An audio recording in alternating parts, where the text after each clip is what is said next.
Mesdames et messieurs, bonjour. Alors, je suis très mauvais en PowerPoint, donc en fait, plutôt que de vous faire lire mon texte sur l'écran, je vais le lire moi-même. Ce sera plus simple. Et donc, c'est une présentation qui recouvre un travail de Master 2, donc ce n'est pas d'un niveau, comment dire, scientifique extrêmement élevé. Je vous remercie de m'excuser de ça par avance. Alors, cette présentation porte sur ce qu'on appelle la langue des femmes et ce que j'ai perçu de son impact dans les rapports de genre dans le Kendo, dans le cadre de mon travail en Master 2. Par principe, je posais quelques points. La langue n'existe que dans son activation par les locuteurs, premièrement. Ensuite, la langue activée porte des relations de pouvoir symbolique. Ensuite, ces relations ont des effets sur les espaces occupables par les corps. Et en quatrième point, et ces actions possibles donc dans les espaces qui sont occupés. Maintenant, je vais parler de la langue féminine dans le cadre du japonais. L'assignation des objets construits que sont la langue féminine et la langue masculine, respectivement donc, aux femmes et aux hommes, même quand ces langues ne sont pas activées, crée des espaces d'illégitimité pour les femmes en particulier. La langue féminine en japonais, ce n'est pas une pratique langagière qu'on retrouve chez les femmes comme cela peut exister dans d'autres langues, où je préfère là parler de pratique féminine de la langue. La langue féminine en japonais, c'est un objet construit historiquement depuis le XIIIe siècle par des assignations successives à des listes de bonnes manières corporelles et linguistiques qui visent à limiter dans un premier temps l'activité des femmes de l'élite et qui, par médiatisation, donc littérature ou manuels scolaires, vont se répandre dans la société, mais exclusivement à partir de la langue artificielle qu'est la langue standard, le Kyojunbo. Et en opposition au Kokugo, qui lui aussi est une langue artificielle, qui est en plus une langue déféminisée, comme on le verra un petit peu plus tard. Il faut voir que les dialectes en japonais ne possèdent pas cette catégorie genrée de langue féminine. Ces assignations trouvent leur point culminant avec la période coloniale et la Seconde Guerre mondiale, mais ne cessent pas après-guerre, puisque si l'après-guerre retire le rapport à l'empereur à la langue polie, qui a été associée à la langue féminine, elle ne retire pas l'ensemble qui s'est accumulé au cours des siècles, et en particulier ce rapport à la langue polie, Keigo, donc, qui deviendrait ainsi une des caractéristiques de la langue féminine, et dont la reproduction et la conservation reposeraient sur la continuation de la pratique de la langue féminine. Donc le keigo devient la responsabilité des femmes dans la reproduction dans la langue japonaise. Cette assignation finale place les femmes dans une position systématique de dominer, puisque la langue polie, c'est une langue qui permet essentiellement deux choses. Premièrement, de positionner l'interlocuteur plus haut que soi, ou de se positionner plus bas que l'interlocuteur. Donc, non seulement de manière symbolique, mais également physique, dans la théâtralisation du rapport de domination à travers la position des corps et leur gestuelle.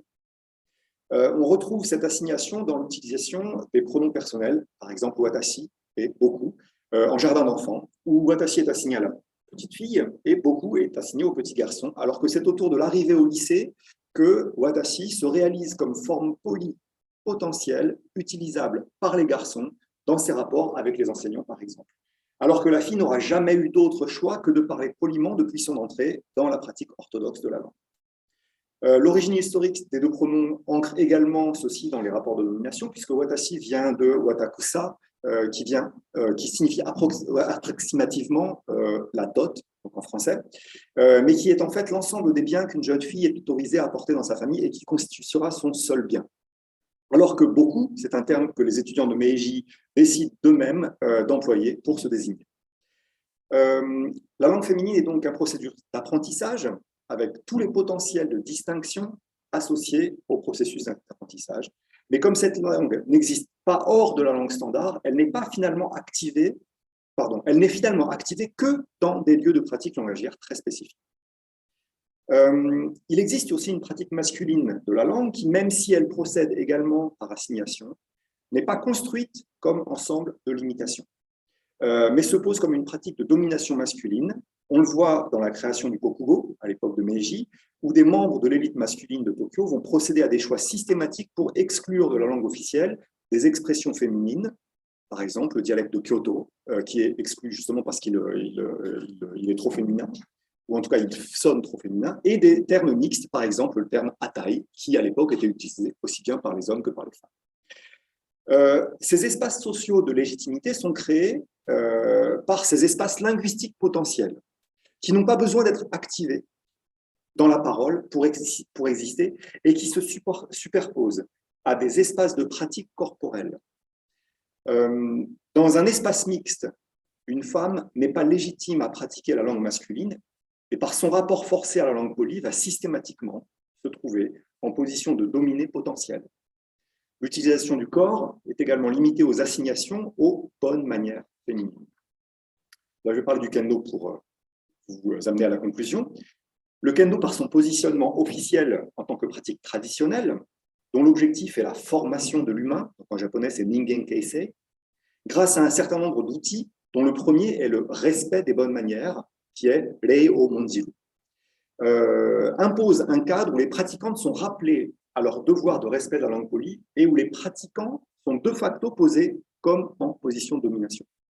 Et on le voit, c'est ma conclusion, dans des moments des entraînements où les rapports de domination extrêmes sont imposés à ceux et à celles qui sont en bas de l'échelle senpai et kohai. Donc vous connaissez ces deux termes, senpai c'est les seniors et les kohai sont les juniors, où dans ces moments-là, par exemple une senpai, donc une femme, qui va théâtraliser ce rapport de domination en mettant à terre une kohai, jamais un garçon, et réciproquement, en la frappant avec un shinai et en la diminuant verbalement, et sachant que cette pratique-là ne sera légitime que si elle le fait dans un espace non mixte.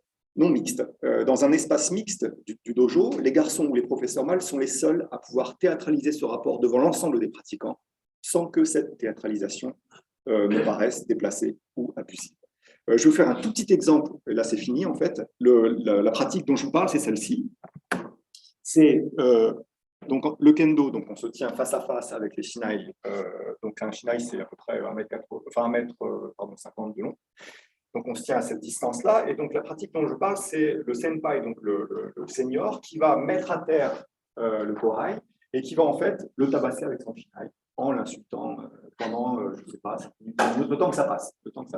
Et cette pratique-là, les femmes ne sont pas autorisées à la voir dans un dojo, dans un entraînement mixte. Ce sera toujours considéré comme déplacé et la jeune fille qui sera à terre va être considérée comme kawaiso, alors que quand c'est des garçons qui font ça dans le même lieu mixte, c'est complètement légitime. Et voilà, je vous remercie pour ces 5 minutes très très courtes où j'espère avoir fait passer mon message.